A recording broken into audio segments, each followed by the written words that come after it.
మాట్లాడుతున్నాడు. ఏరా ఎలా ఉన్నారు? ఏంటి ఇంకా రాలేదు నాన్నని తీసుకెళ్ళడానికి?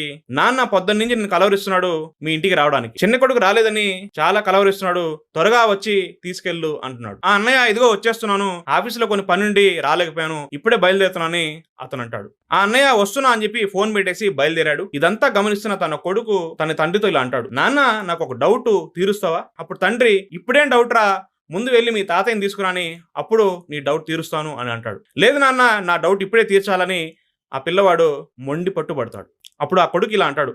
నాన్న తాతయ్యకి 2 కొడుకులు. ఒక నెలేమో మీరు చూసుకుంటున్నారు, మరొక నెలేమో పెదనాన్న చూసుకుంటున్నారు. ఇలా ఒక నెల మీరు, ఒక నెల పెదనాన్న మార్చి చూసుకుంటున్నారు. మరి నాకున్న డౌట్ ఏంటంటే, ఒక నెలేమో నేను చూసుకుంటాను, మరొక నెల మీరు ఎక్కడికి వెళ్తారు? నీకున్నదే ఒక్క కొడుకే కదా. ఆ మాటలకి తండ్రి ఉలిక్కి పడ్డాడు ఒక్కసారిగా. అందుకే కన్నవారిని పంచుకోకూడదు, ఎందుకంటే వారు మనకి ప్రేమను పంచారు. ఈ కథలో చాలా పెద్ద గుణపాఠం ఉంది. చాలా మంది